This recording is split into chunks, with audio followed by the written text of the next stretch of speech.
화면으로 사진을 하나 보겠습니다. 이게 어떤 사진일까요? 유대 지역에 있는 한 우물에서 물을 깃는 여인의 모습을 찍은 사진인데요. 여인의 머리 위에 뭐가 있죠? 물동이.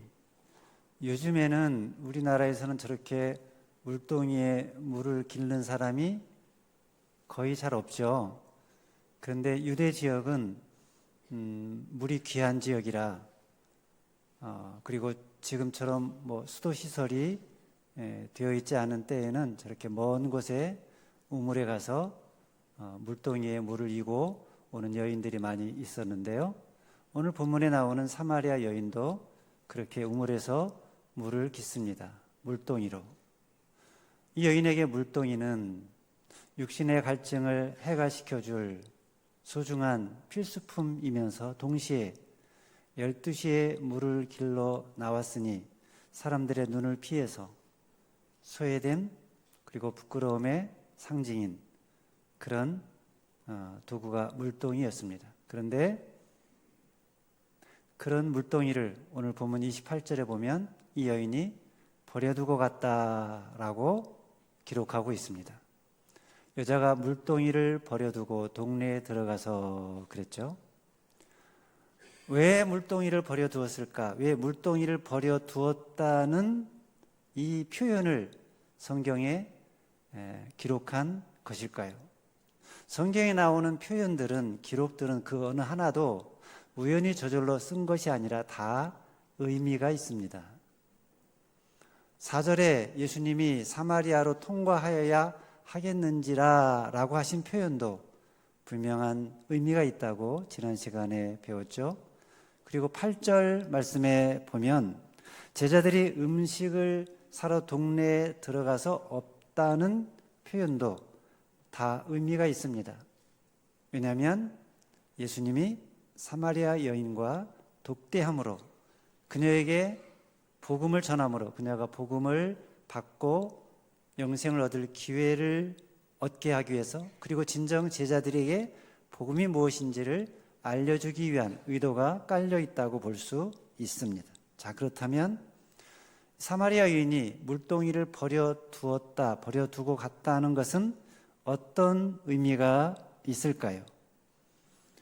음식을 구하러 갔던 제자들이 돌아왔다는 내용 다음에 바로 이 내용이 기록되어 있는 것을 보면 제자들과 관련이 있지 않을까. 그러니까 제자들의 출현 때문에 제자들이 의심하는 눈으로 자기를 바라보니까 이 여인이 당황해서 너무 황급하게 떠나다 보니까 물동이를 가지고 가는 것을 잊은 것이 아닌가라고 추측해 볼 수도 있습니다. 그러나 이것은 너무 지엽적인 추측이죠. 왜냐하면 그렇다면 이 여인이 집으로 가야 되는데 집으로 가는 것이 아니라 동네로 가서 동네 사람들에게 자기가 만난 예수님을 전했기 때문이에요. 그러므로 단순히 제자들을 피해서 황급하게 피하려다가 물동이를 버려두었다라고 하는 것은 너무 지엽적인 이해입니다. 그렇다면 좀 더 합리적인 이해는 뭘까요?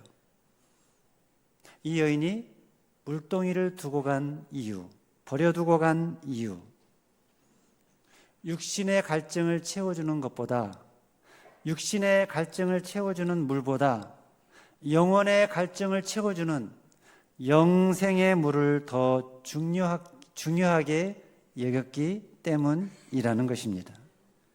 그 영생의 물을 먹은 기쁨이 커서 그 영생의 물을 전하고 싶은 사명이 커서 다른 사람들도 이 영생의 물을 마실 수 있도록 물동이를 버려두고 서둘러 동네로 달려갔다는 것입니다.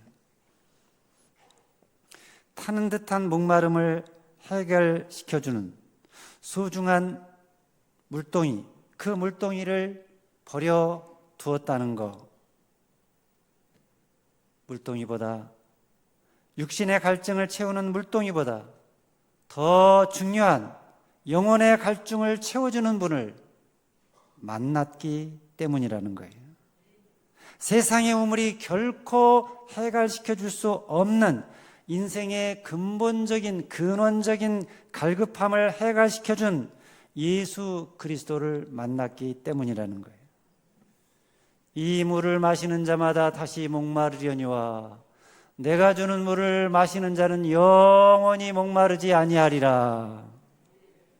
내가 주는 물은 그 속에서 영생하도록 솟아나는 샘물이 되리라.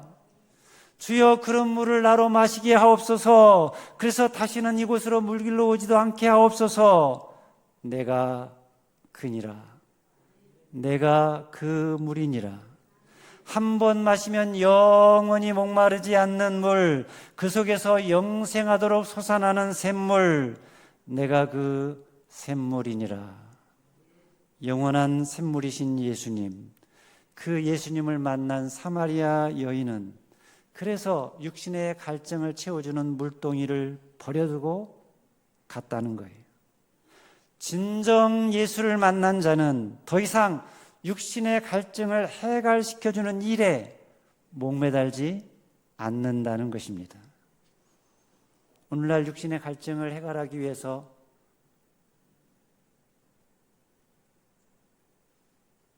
몸부림치는 사람들이 많이 있죠. 젊은이들은 취직의 갈증을 해결하기 위해서 수도 없이 많은 이력서를 내며 고생을 합니다. 외국인 근로자들은 먹고 사는 문제를 해결하기 위해서 고국을 떠나 수년간 가족도 보지 못하고 많은 고생을 합니다. 탈북민들은 북한에서 살 수가 없어서 먹고 살 길을 찾아 목숨 걸고 탈북하는 고생을 합니다. 다 육신의 갈증 때문에 고생하는 것이죠. 그런데 그 갈증을 해결하기가 너무나 어려워요. 쉽지가 않아요. 행여 그 갈증을 해결했다 할지라도 그렇다고 인생의 근원적인 갈증까지 해결하는 것은 아닙니다. 그런데 예수를 만나면 인생의 근원적인 갈증이 해결된다는 거예요. 다시는 목마르지 않는 생수가 그 안에 있기 때문에 그 생수를 마심으로 근원적인 인생의 갈증이 해결되므로 더 이상 육신의 갈증을 채우는 것에 목매달지 않는다는 거예요. 그 속에서 영생하도록 솟아나는 샘물이 터져 나오기 때문에 기꺼이 물동이를 버려두고 간다는 거예요. 영원히 목마르지 않는 샘물을 마시니 더 이상 낡은 물동이가 중요하지 않게 된 것입니다. 지금도 사람들에겐 저마다의 물동이가 있죠. 내 육신의 갈증을 해결시켜줄 그 물동이를 꼭 쥐고 있어요. 20대 청년들에게는 스펙과 취업이 물동이일 수 있습니다. 중장년층에게는 노후를 책임지켜줄 자산이나 자녀의 성공, 그런 것들이 물동이일 수 있습니다. 노년층에게는 평생을 지탱해온 경험이나 익숙한 편안함들이 물동이가 될 수 있습니다. 이런 물동이들이 당연히 우리 삶에 필요하죠. 그 물동이가 있어야죠. 그래야 일단 육신이 살아갈 수 있으니까요. 하지만 예수님을 만난 사람은, 진정으로 예수님을 만난 사람은 그런 물동이들의 목을 매지 않는다는 거예요. 왜냐하면 그런 물동이들이 결코 내 인생의 근원적인 행복을 결정하지 못하고 그 물동이가 내 인생의 주인이 될 수 없기 때문입니다. 그것을 알기 때문이에요. 내 인생의 진짜 주인은 예수님이시다. 그래서 예수님을 알면, 예수님을 만나면 그런 물동이들을 버려둔다는 거예요. 사마리아 여인은 그 물동이를 버려두고 무엇을 했습니까? 한 일이 무엇입니까? 28절 말씀을 읽겠습니다. 시작. 여기서 여자가 물동이를 버려두고 동네로 들어가서 사람들에게 이르되. 이 여자는 사람들 만나는 것이 부끄러웠던 여자예요. 그래서 사람들과 어울리지 못해서 한낮에 혼자 물길러 나온 여자예요. 근데 그 여자가 지금 동네로 사람들을 만나러 찾아가는 거예요.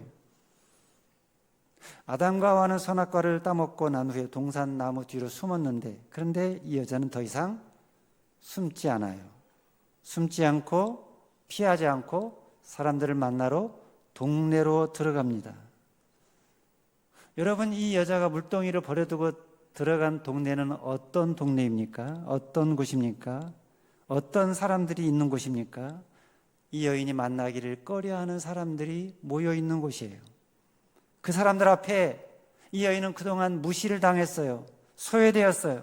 그래서 그런 사람들을 향한 자세가 늘 소극적이었어요. 그런데 이제는 적극적으로 담대하게 그들을 찾아가는 거예요. 동네 사람들에게 경멸받던 자신의 모습을 바라보면서 비참함과 열등감과 소외감에 젖어 있기보다는 적극적으로 찾아가는 거예요. 이전에는 그들이 죽어도 만나기 싫은 사람들이었는데 이전에는 그들과 담을 쌓고 혼자 외롭게 지내는데 이제는 적극적으로 그들을 찾아가서 만나기 시작하는 거예요. 이유가 무엇입니까? 예수를 만났기 때문입니다. 예수님으로부터 기쁜 소식을 들었기 때문입니다. 예수님이 주는 영생의 물을 마셨기 때문입니다. 예수가 메시아다. 예수 안에 구원이 있고 예수 안에 영생이 있고 예수 안에 참 기쁨이 있다. 그 안에 목마르지 않는 생수가 있다. 내가 그 생수를 마셨다. 그래서 그 속에서부터 막 기쁨이 솟아오르는 거예요. 행복이 넘친 거예요. 그러니 세상이, 환경이, 사람들의 시선이 전혀 문제가 되지 않는 거예요. 어느 부인 이야기입니다. 이 부인은 아주 부유하게 사는 사람인데 그런데 남편과 늘 다투고 자녀들도 늘 말썽이에요. 그러다 보니까 매사에 불평, 불만입니다. 얼굴도 늘 어둡고 입에서 나가는 말은 늘 짜증이 섞인 말입니다. 지옥 같은 날들을 보내요. 친한 친구에게 상담을 해보았지만 소용이 없습니다. 그래서 이제는 집을 나가서 영영이 돌아오지 않으리라 생각해요. 그런데 어느 날 예수님을 만납니다. 그 후에 상담했던 친구를 길에서 만나는데 친구가 이 여인을 보고 깜짝 놀래요. 야, 너 얼굴이 참 좋구나. 무슨 좋은 일 있니? 남편은, 아이들은 그냥 그래. 이 친구가 더 깜짝 놀랍니다. 아니, 그대로인데 이 여인의 얼굴에 화색이 환하게 도는 게 전혀 이해가 되지 않았기 때문이에요. 그런데 너 얼굴이 왜 이렇게 환하니? 너 좀 이상한데? 내가 예수님을 만났기 때문이야. 예수님 만나니 내 마음이 편안해졌어. 내 마음에 왠지 모를 기쁨이 생겨. 아마 남편도 자녀들도 곧 변하게 될 거야. 그렇습니다. 주님이 주시는 기쁨이 마음속에 있으면, 주님이 주시는 평안이 영혼에 넘치면 주변 환경이나 상황은 문제가 되지 않는다는 것입니다. 우리가 즐겨 부르는 찬송가 438장 가사 그대로입니다. 내 영혼이 은총 입어 중한 죄짐 벗고 보니 슬픔 많은 이 세상도 천국으로 화하도다. 높은 산이 거친 들이 초막이나 궁궐이나 내 주 예수 모신 곳이 그 어디나 하늘나라. 그 하늘나라를 경험하니, 그 하늘나라가 가슴에 임하니, 그 하늘나라의 기쁨을 맛보니 그 기쁨을, 그 감격을 자기만 가지고 있을 수가 없어서 그래서 사마리아 동네로 막 달려가는 거예요. 달려가서 뭐라고 합니까? 29절 말씀을 읽겠습니다. 시작. 내가 행한 모든 일을 내게 말한 사람을 와서 보라. 이는 그리스도가 아니냐 하니. 와서 보라, 와보라. 이 말은 어디에서 나온 말입니까? 요한복음 1장에서도 한번 나왔던 말인데요. 누가 어떤 상황에서 한 말이죠? 빌립이 친구 나다나엘에게 예수님을 전할 때 한 말이에요. 그러니까 예수님의 제자가, 사도가 한 말이에요. 그런데 지금 오늘 본문에서 누가, 사마리아 여인이 이와 같은 말을 하고 있는 거예요. 여러분, 성경이 왜 이 말을 대조해서 딱 둘 다 대꾸적으로 기록한 것일까요? 무슨 의미입니까? 지금 사마리아 여인의 전도가 예수님의 제자의 전도와 증언과 같은 선상에 있다는 거예요. 이것을 성경 저자가 의도적으로 표현하고 있는 거예요. 여자라고, 사마리아인이라고, 불결하다고, 이중 삼중으로 무시를 받는 여인을 제자와 사도와 같은 선상에 놓음으로써 외모로, 성별로, 소유로, 지위로, 기타 등등 여러 가지로 사람을 무시하고 차별하고 배척하는 것, 그것이 잘못되었다는 것을 지금 암시적으로 표현하고 있는 것입니다. 하나님 나라에는 어떤 차별도 없다는 거예요. 복음을 전하는 것도 누가 전하느냐가 중요한 것이 아니라는 거예요. 복음을 전하는 사람을 주목하지 말고 그가 전하는 복음을 보라는 거예요. 복음이 전하는 주인공을 응시하고 주목하여 보라는 것입니다. 그게 보라는 말의 원어의 의미예요. 보라는 말의 원어 헬라어가 데아오마인데요, 주목하여 응시하다, 그런 뜻입니다. 뭘 주목하고 뭘 응시하나? 복음의 주인공이신 예수님을, 그 예수님이 나에게 어떤 영향을 주었는지를 와서 보라. 예수님을 만나고 예수님과 함께한 사람들의 삶이 어떻게 세상과 다른가를 와서 보고 경험하여 맛보아 알라는 것입니다. 그러니까 복음을 전하는 것은 단순히 전단지를 주어서 복음의 지식을 말하는 것만이 아니라 예수를 만나 내 삶이 어떻게 전인격적으로 변하게 되었는지를 삶을 통해, 관계를 통해 보여주는 것, 그게 진정한 복음 전도라는 것입니다. 내가 어떻게 변했는지, 내가 왜 변했는지, 누구 때문에 변했는지를 와서 보라. 누구 때문입니까? 예수님 때문이죠. 예수가 누군가? 사마리아 여인에게 예수는 누구라고 그랬습니까? 나의 행한 모든 일을 내게 말한 사람이라고 그랬습니다. 내가 행한 모든 일을 내게 말한 사람. 여기서 내가 행한 모든 일은 어떤 일입니까? 부끄러운 일이죠. 수치스러운 일이요. 과거에 자기가 한 일이에요. 사람들에게 드러내기 창피한 일입니다. 사람들은 그런 일, 부끄러운 과거나 수치스러운 일을 드러내고 싶지 않아요. 일부러 숨겨요. 감춰요. 그런데 사마리아 이 여인은 내가 행한 모든 일을 아는 사람을 와서 보라라고 말한 거예요. 남편을 5번이나 바꾸었고 지금 있는 남자도 남편이 아니라는 거, 그런 일들은 너무나 부끄러운 수치가 되는 일들이잖아요. 그 일들로 인해서 사람들에게 무시를 당하고 멸시를 당했어요. 그런데 이 여자는 동네 사람들에게 가서 내가 행한 이 모든 일을 내게 말한 사람을 와서 보라 라고 외친 거예요. 왜 이렇게 외친 겁니까? 왜 이런 말을 한 것입니까? 그 모든 일에서 이 여인이 자유를 얻었고 해방을 얻었기 때문이에요. 자유를 얻지 않았다면, 해방을 얻지 않았다면 이런 말들을 도저히 할 수가 없어요. 근데 이런 말을 당당하게 하는 것은 자기는 지금 이 모든 일들로부터 자유하게 되었다는 거예요. 예수님을 만남으로, 예수님을 만나니 자신의 모든 것을 다 알고도 판단하지 않고 정죄하지 않고 사랑으로 덮어주시는, 안아주시는 예수님을 만나니 더 이상 자신의 과거가 부끄럽지 않게 된 거예요. 과거의 굴레에서, 죄라는 족쇄에서 자유를 얻고 해방을 얻게 된 거예요. 그래서 나의 행한 모든 일을 아는 일을 와서 보라 라고 외친 거예요. 나를 그 모든 죄에서, 과거에서, 수치에서 해방시켜준 이분이야말로 우리가 기다리던 메시아가 아니겠느냐, 우리가 기다리던 그리스도가 아니겠느냐 하고 담대하게 선포한 거예요. 이분은 내가 행한 일을 다 아신다.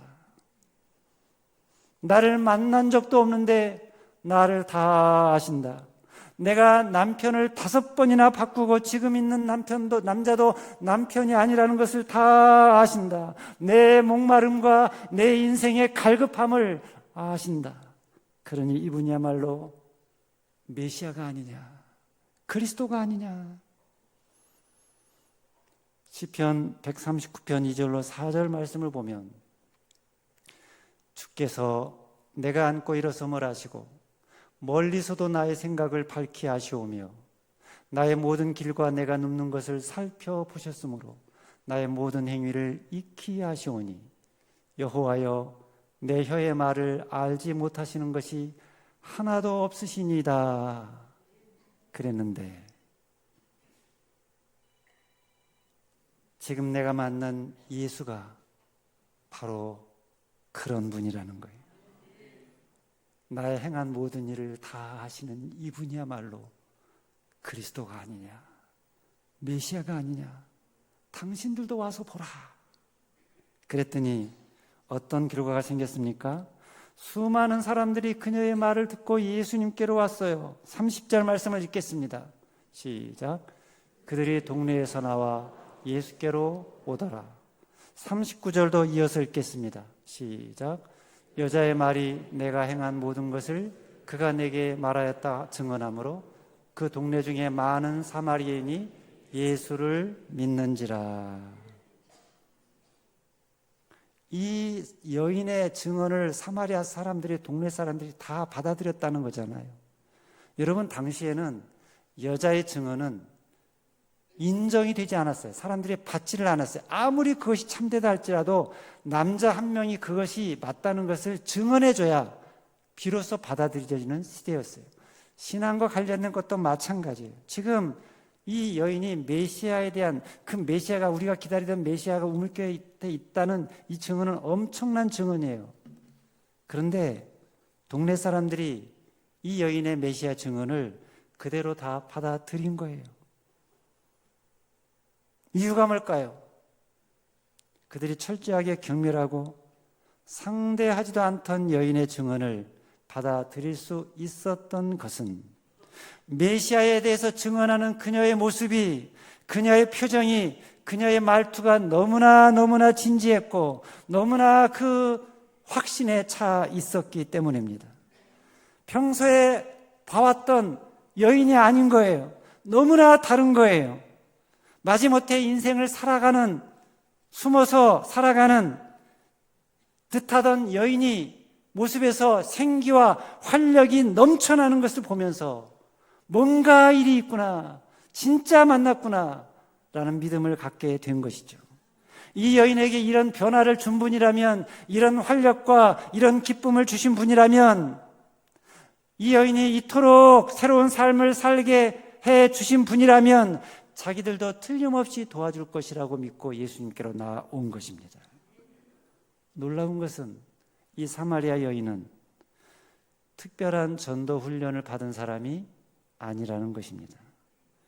그녀는 단지 물을 길러온 평범한 여인이었어요. 사람들을 만나기 싫어하고 꺼려하는, 사람들을 보지 않으려고 피해 다니는 그런 여인이었어요. 그런데 예수를 만나니 완전히 변한 것입니다. 예수를 만나니 그녀의 일상이 사명의 현장으로 바뀐 것입니다.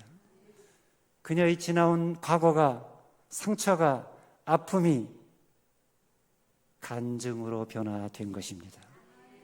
전도는 특별한 사람만, 특별한 자리에서만 이루어지는 것이 아니라는 거예요.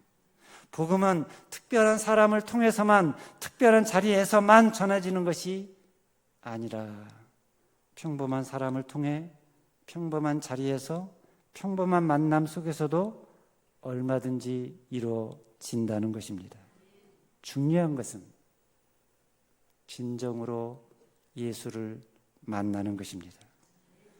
진정으로 예수를 만나면 그 예수님이 주시는 더 이상 목마르지 않는 생수를 마시면, 그러면 누구라도 놀라운 전도자로 변화된다는 것입니다.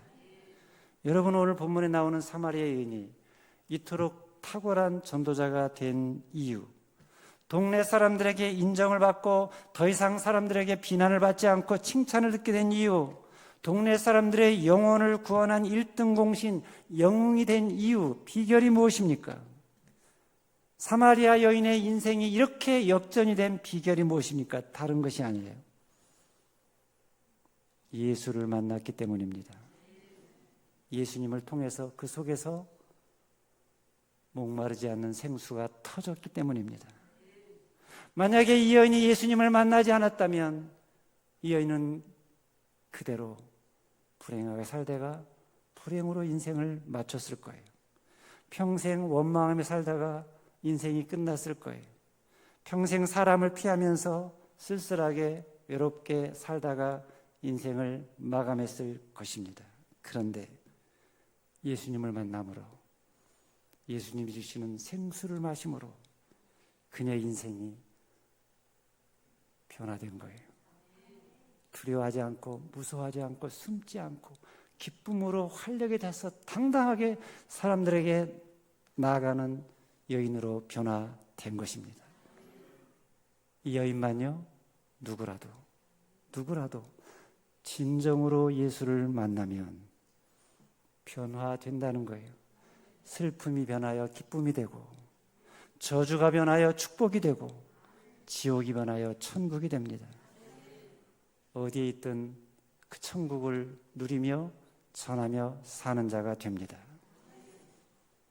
이건윤이라는 의사가 있는데요, 이 사람은 의사보다 찬양 전도사로 더 유명한 분이에요. 의사인데 무슨 찬양을 하나? 이 의사는 안병원이든 요양병원이든 주로 요양병원에 있었는데 근무하는 곳마다 점심시간이 되면 로비에서 막 찬양을 하는 거예요. 기타를 치며. 사람들이 물어요. 왜 찬양을 하냐고. 찬양을 하면 여기 있는 노인들이 너무나 좋아하니까. 찬양을 하면 이 노인들이 생기를 얻고 이 노인들이 살아나니까. 그래서 좋아서 찬양을 한다는 거예요. 이 의사는 중대의대를 나오고 아산병원에서 인턴과 레지던트를 마친 유능한 의사예요. 그런데 이분이 가는 곳에서 특별히 요양병원에서 오래 있으면서 이렇게 찬양을 하는 이유가 뭔가? 이유가 있어요. 과거에 군의관으로 근무하면서 제대할 무렵에 바이러스에 의한 유행성 출혈열에 감염이 되는데 고열에 휘달리면서 사경을 헤매게 됐어요. 근데 그 고열에 휘말리며 사경을 헤매다가 주님을 뜨겁게 만납니다. 주님을 만난 후에 그가 깊은 회개를 해요. 내가 그동안 믿는다고 하면서 그냥 주일 예배만 의무적으로 드리는 그런 썬데이 크리스찬이었던 것을 회개를 합니다. 삶이 바뀌어져요. 변화가 됩니다. 가는 곳마다 찬양을 하면서 사람들의 영혼을 살리는 의사로 변화가 된 것입니다.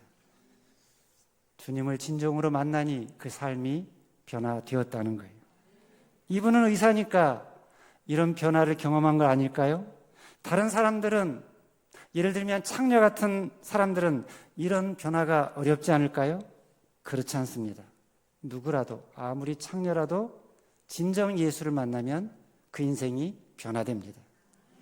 우리나라에 들어온 선교사님 가운데 간하베라는 선교사님이 계신데 본명은 하비콘이에요.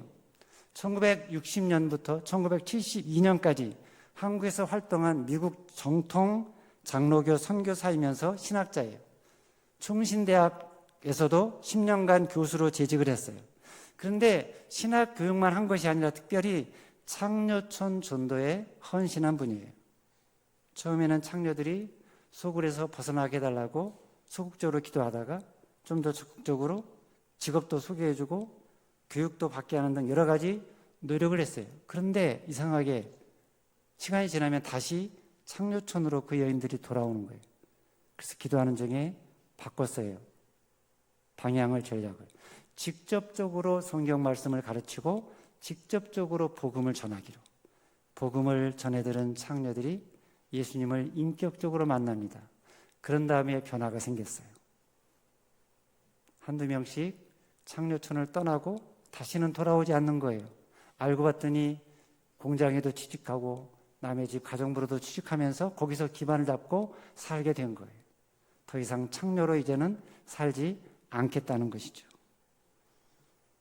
진정으로 예수를 만나면 누구라도 그 인생이 변화된다는 것입니다. 나는 어떤가? 나는 예수 믿고 어떻게 변했나? 나는 예수를 만남으로 어떻게 변화된 삶을 살고 있는가?